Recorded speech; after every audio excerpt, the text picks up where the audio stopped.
Well, maybe we should start on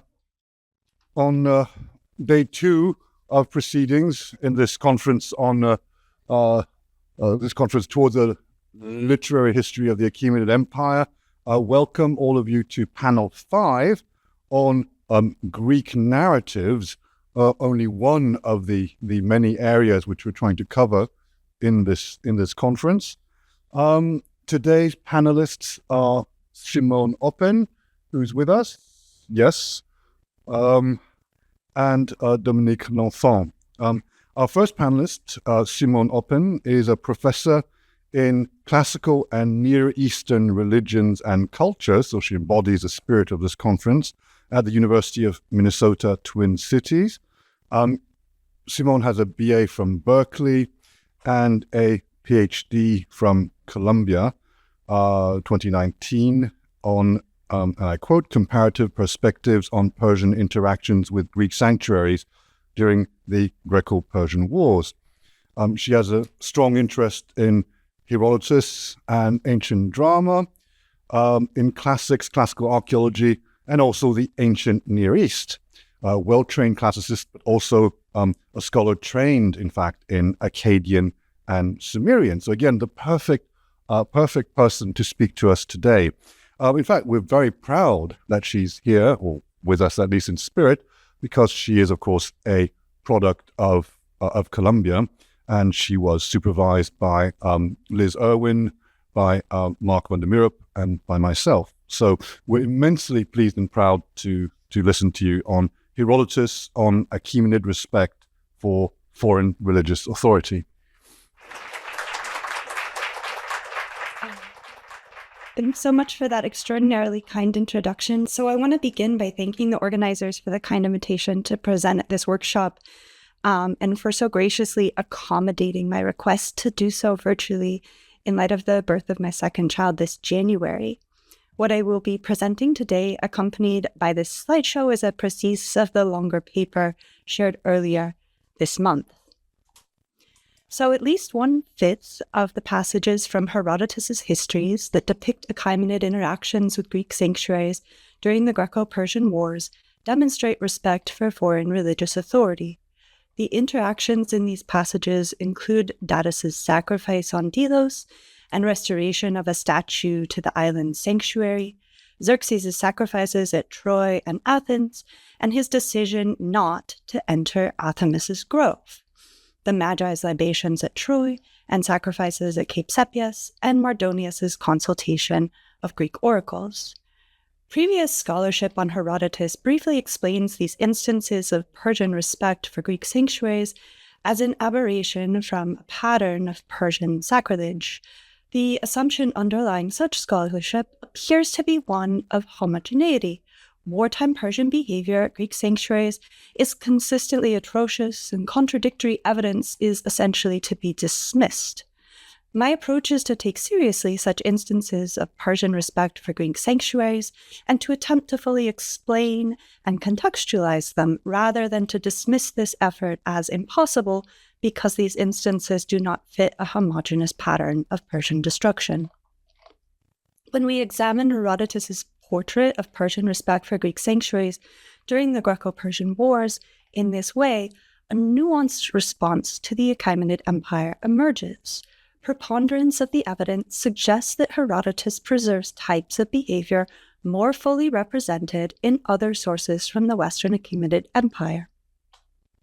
Herodotus could plausibly have known of this behavior, if not necessarily these sources that survive attesting it, from the position of his hometown Halicarnassus within this empire. As often with Herodotus, whether the pattern of respectful behavior in his histories is historically true or Herodotean fashioning is impossible to prove decisively. My aim is rather to show that Herodotus' portrayal of wartime Persian respect for Greek sanctuaries is broadly similar to a pattern of respectful behavior towards foreign sanctuaries attested by other Achaemenid sources, and, in addition, that Herodotus considers issues these sources do not, which nonetheless can contribute to a literary history of the Achaemenid Empire. So, the Cyrus cylinder bears an Akkadian inscription in Neo-Babylonian dialect dating to after Cyrus's conquest of the city in 539 BCE. Lines 14 through 35 of this inscription describe how, as a result of Marduk's preference for Cyrus, the Achaemenid king conquered Babylon without battle, capturing the last Neo-Babylonian king. In line 20, the text switches into the first person, and Cyrus, speaking as the king of Babylon, details his maintenance of the city's sanctuaries and restoration of divine statues. This inscription's form and likely find spot may reinforce Cyrus's claim to have treated Babylonian sanctuaries with respect. The Cyrus cylinder is a building inscription, a Mesopotamian form and genre that have been in use for approximately 2 millennia in 539 BCE. Given this form and genre, its message might not have been displayed in antiquity. However, the likely find spot for this inscription in Babylon's temple area would corroborate Cyrus's claim to restored sanctuaries here. The Achaemenid Persian perspective on the Second Temple in Jerusalem is derived from several texts within the Hebrew Bible that took their final form in the Achaemenid and Hellenistic periods. In particular, Ezra 5-6 details subsequent challenges to Cyrus's authorization to rebuild the temple. Provincial officials write a letter to Darius describing how they interrogated the community building the temple, who cited Cyrus's earlier authorization and requested that it be searched for in the royal archives in Babylon. As this passage details, this document is found in Athamas, not its contents lead Darius to essentially reauthorize the temple's construction by ordering provincial officials to allow and fund this project. A stele and sarcophagus found in the Serapeum of the Saqqara necropolis record and embody Cambyses' funerary preparations for a deceased Apis bull, the manifestation of the god Ptah. An additional stele from this necropolis mentions Darius' similarly respectful behavior towards another deceased Apis bull. As long observed, such Egyptian evidence appears to contradict Herodotus' narrative of Cambyses' sacrilegious conduct in Egypt, and especially the historian's account that Cambyses mortally wounded the Apis bull. The Naophorus statue here was erected in the temple of the goddess Neith at Sais for Uja-Haresnet, whose inscribed autobiography covers the statue. This inscription offers singular narrative testimony of Cyrus's and Darius's integration within existing Egyptian power structures, especially in both kings' treatment of Egyptian sanctuaries as seen by a local elite who worked under them. Most of this treatment appears in two sections of the statue, lines 17 through 23 and 43 through 45. Of particular interest is the depiction in lines 17 through 20 of Cambyses' expulsion of foreigners from the Temple of Neith as a restoration of this temple to its prior state. This depiction is broadly similar, or apparently so, to Cyrus's representation of the maintenance of neglected Babylonian sanctuaries as part of Persian conquest in the Cyrus cylinder. In Uja-Haresnet's case, however, the allegedly restorative act is portrayed as a result of local initiative that is carried out by pharaonic power. In the second section, Uja-Haresnet describes Darius's restoration by proxy of the office of the House of Life. A third section details Cambyses' respectful traditional behavior during his visit to the Temple of Neith. As in lines 17 through 20, here too Uja-Haresnet takes credit for the Persian king's behavior around a local sanctuary. This local elite thus represents his acceptance of Achaemenid rule in Egypt is bound up with the king's respect for local religious authority and his own role in promoting this authority. An Aramaic letter written over 100 years after Cambyses' reign may attest his respect for another Egyptian temple. In his 407 BCE letter to the Persian governor of Judah, Jedediah requests permission to rebuild the temple of the Jewish community on Elephantine Island, which he says was spared when all other Egyptian temples were overthrown under Cambyses. That is, despite its retrospection, this letter depicts a mixture of Cambyses' respectful and sacrilegious behavior towards Egyptian sanctuaries that is broadly similar to the depiction of other Achaemenid kings in Herodotus and elsewhere. Under Achaemenid rule in Egypt from 525 to 404 BCE, at least 3 temples were built in the Karga oasis.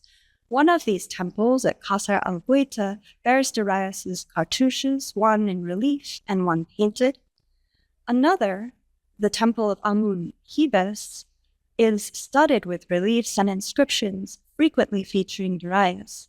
In particular, this relief image of Darius on a throne has been interpreted as a representation of Persian conquest, comparable to the Cyrus cylinder, in that it also takes a form that strategically evokes much older local traditions. The king is depicted as pharaoh, and the relief image below his own portrays the uniting of Upper and Lower Egypt. A contested later document may also attest Darius's respect for foreign religious authority, the Herodotus Stele, whose 2nd century CE inscription is discussed in the pre-circulated paper. Now, the relatively uncontested source materials surveyed attest to the effort made by Persian kings to assimilate into existing religious structures and forms of ruler representation.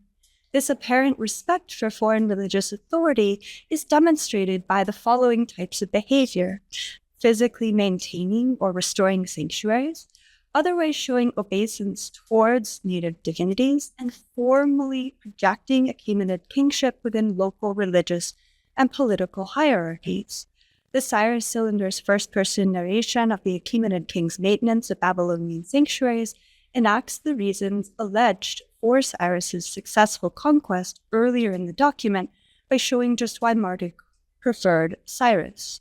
The Hebrew Bible's account of Achaemenid interaction with the temple community in Jerusalem reflects on the imperial authorization of sanctuary restoration.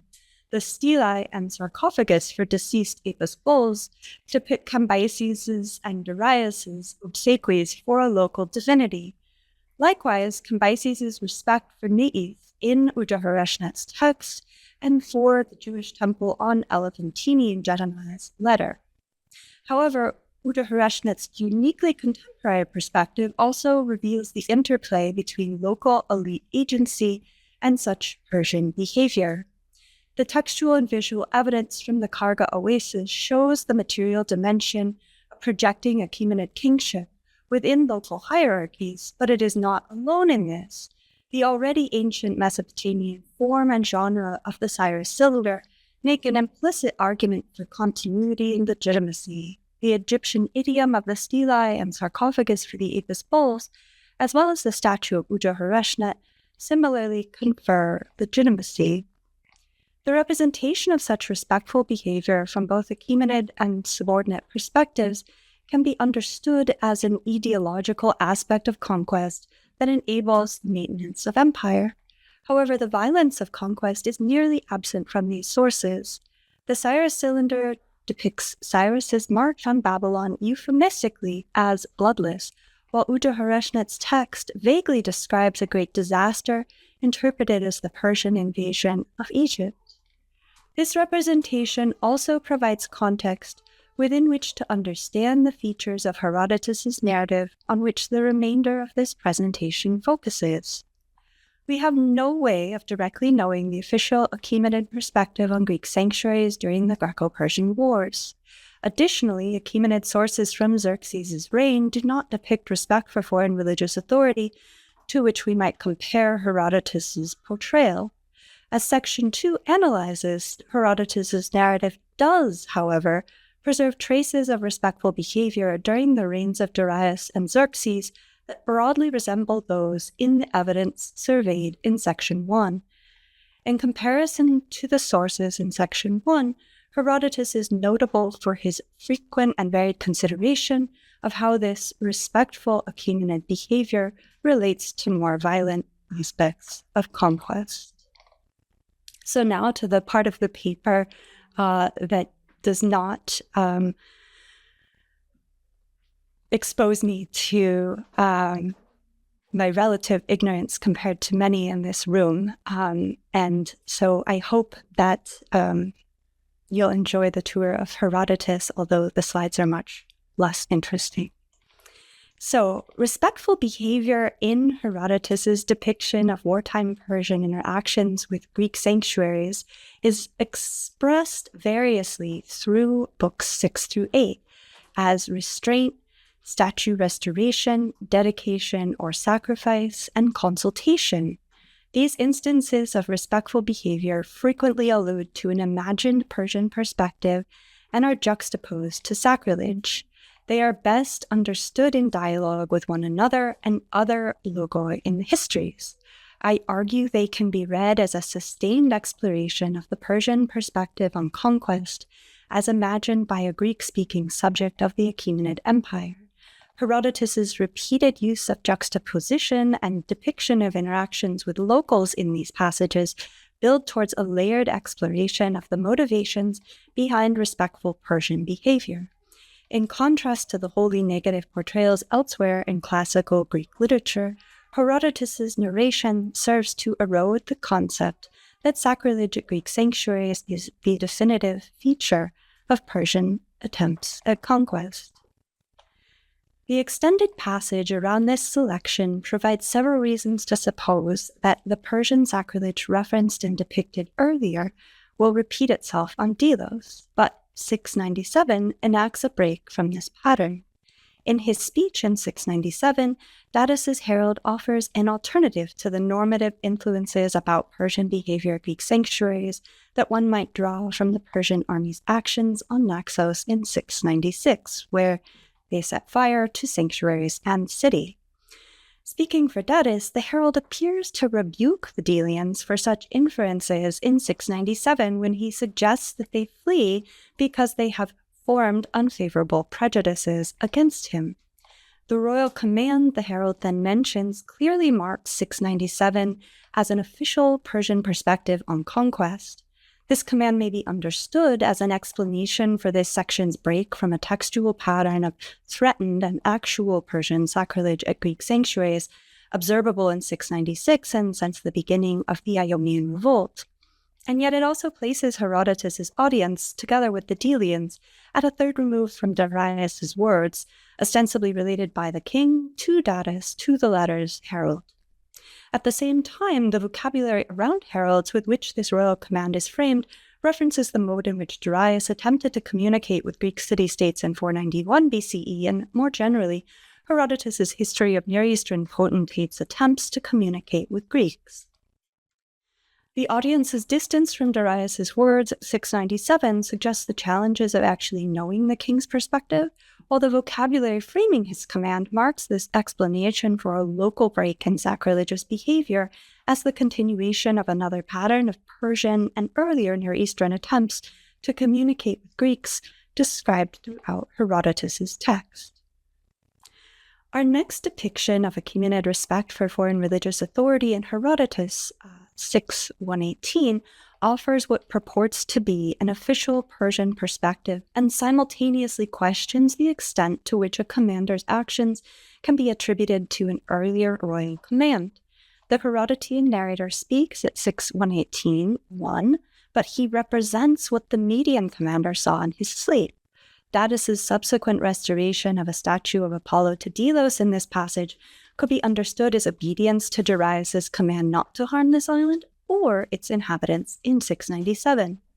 Obedience to this earlier command, however, is called into question by what Datis does with Apollo's statue after arriving on Delos. Datis's command to the Delians in this passage implies that this statue was not originally from Delos, but from Delion, and hence that his restoration of it is not fully explicable as obedience to Darius's earlier command. Instead, Datis's separate command to the Delians at 6:118:2 suggests his extrapolation from Darius's command about Delos in treating respectfully an object from Delion, another Greek sanctuary associated with Apollo. The treatment of respectful Achaemenid behavior at Greek sanctuaries during Xerxes' expedition is expansive. In particular, Herodotus offers his audience fuller access to Persian perspectives from which they might reconstruct the motivations of such behavior. The sacrifices of Xerxes and the Magi to Athena and the heroes at Troy in 743 are structurally parallel to Darius's remote command not to harm Delos in 697, and that both occur at the beginning of the king's expedition against Greece. In 743 and elsewhere in Book 7, however, Herodotus engages his audience by depicting elite Persian knowledge of and inquiry about Greek sanctuaries on site, rather than by exploring the extent to which respectful Persian behavior can be attributed to an earlier royal command, as in Book 6. Narratively, 743 is a borderline case of the phenomenon I am examining. The fleet and army have yet to cross the Hellespont when Xerxes and the Magi are depicted sacrificing at Troy's Athena sanctuary. One might nonetheless explain these sacrifices by attention to their narrative context. Following its departure from Sardis for the Hellespont, Xerxes' army arrives at the Troad. After a storm kills part of the army camped under Mount Ida for the night, the expedition continues. The first section of 743 offers information that might shed light on the pragmatic motivations behind Xerxes' dedications to Trojan Athena. The cattle may have been sacrificed because there was not enough water for them and the army. Though their motivations are not made explicit either, one might locally understand the Magi's libations to the heroes at Troy as a response to the previous night's deadly weather, related in 742-2, on the basis of a Mende syntactic connection between 742-2 and the panic narrated in 743-2. However, by emphasizing Xerxes' desire to see Troy, 743-1 offers closer access to the Persian royal perspective than does Darius's earlier command in 697, while inviting Herodotus' audience to imagine the Persian king's knowledge about Troy to explain his desire and subsequent dedication. In the aftermath of a later storm that causes catastrophic losses to the Persian fleet, the Magi sacrificed Datis and the nymphs at Sepias. This instance of Persian respect for foreign religious authority renders explicit motivations hinted at by syntactic connection in and around 743, sacrifices the Magi's attempt to control the weather. Here, in contrast to at 743, their attempt is described as a direct response to local knowledge. In addition, 7191 invites the reader or listener to imagine the Magi's previous knowledge of the Trojan War. Indeed, this passage is unique among those I have examined so far for its explicit depiction of intercultural exchange as the motivation for Achaemenid potentates' wartime conduct at Greek sanctuaries. The narrative moves from sea to land at 7196, joining Xerxes and his army in Thessaly and Achaea. At Achaean Holos in 7197, the relationship between local knowledge and elite Persian behavior at Greek sanctuaries is revisited in greater detail than before. Unlike the previous passage, the connection between this local story and Xerxes' subsequent behavior is not made explicit. The verb that the historian uses to describe this behavior, sebamai or revere, however, implies that Xerxes' restraint at Athamas' precinct is motivated, at least in part, by reverence for a foreign sanctuary. These passages from Book 7 do not juxtapose respectful behavior to sacrilege as those in Book 6 persistently do. However, Book 7's passages enable some refinement of my earlier assertion that Herodotus preserves traces of respectful behavior broadly similar to those in sources from the Western Achaemenid Empire surveyed in Section 1. In Book 7, obeisance towards divinities at Troy, Sepias, and Holos is portrayed as a result of interactions with knowledgeable locals, whose identities are depicted with increasing specificity from anonymous people Xerxes asks at Troy in 743 to Ionians from whom the Magi learn affecting their behavior at Sepias in 7191 to storytelling guides at Holos in 7 197. The juxtaposition between the initial account of Athens' sack at 850 to 53 and Xerxes' sacrifice on the Athenian Acropolis here at 854 permits reflection on the ways in which Herodotus' portrait of respectful wartime Persian behavior at Greek sanctuaries coheres. I focus on two dimensions of this episode. First, the potential extra-textual implications of juxtaposing Xerxes' respectful behavior in 854 to the desecration also recounted in this passage and at 850 to 53. And second, the way in which Herodotus speculates on Xerxes' motivations in ordering sacrifice by proxy on the Athenian Acropolis in the second half of 854. Herodotus' explicit speculation on Xerxes' motivations here offers the reader or listener access to an elite Persian perspective as before. Here, however, the audience is given options. Either Xerxes' respectful behavior, like Datis' restoration of a statue at 6118, is inspired by a dream, or the audience can imagine it as Xerxes' emotionally driven response to on-site experience, as at 743 and 7197. In sum, 854 brings together various ways in which the historian has drawn the audience's attention to his portrait of respectful Persian behavior at Greek sanctuaries during wartime. First, the juxtaposition of sacrilege to respectful behavior here underscores a break in the narrative pattern created by the historian as in Book 6. Second, Xerxes' order to the Athenian exiles at 854 is similar to his and the Magi's seeming use of local knowledge to optimize their more direct interactions with Greek sanctuaries in Book 7. In the last part of this presentation, I consider a third prominent way in which Herodotus' portrait of respectful Persian behavior at Greek sanctuaries gains coherence across Book 6 through 8 via references to the Croesus Logos. An important instance of such respectful behavior, though one not usually regarded in continuum with the passages analyzed so far in Section 2, is Mardonius' consultation of the Greek oracles at 8133 through 36. This extended passage has features in common with Herodotus' other depictions of wartime Persian respect for foreign religious authority. In particular, references to the Croesus Logos come to the forefront. These references appear to reinforce a general pattern recorded by the histories of treating Greek sanctuaries respectfully, even while subjugating or attempting to subjugate the people to whom they belong. Mardonius' consultation of the Greek oracles is structurally parallel to Croesus' earlier consultation of Greek and Libyan oracles at 146, although the sanctuaries consulted differ. Mardonius' consultation of Greek oracles is also broadly similar to Xerxes' sacrifice at 854 in that both consultation and sacrifice take place through local intermediaries. The narrator's explicit musing on Mardonius' motivations at 133 here constitutes an additional point of similarity between this passage and 854. Comparison of 8133 to 36 to the Croesus Logos, as detailed in the pre-circulated paper, reveals finer-grained similarities which can aid in interpreting Herodotus' depiction of respectful Achaemenid behavior at Greek sanctuaries. One such occasion is Mardonius' attempt to gain the Athenian as an ally in Book 8, which, like Croesus' similar attempt in Book 1, is also allegedly inspired by an oracular consultation.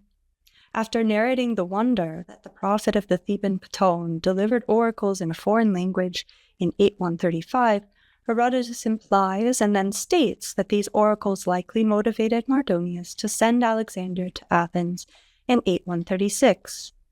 Herodotus' suggestion that Greek oracles motivated Mardonius in this passage thus characterizes the sought-after relationship as one between allies, like in the Croesus Logos.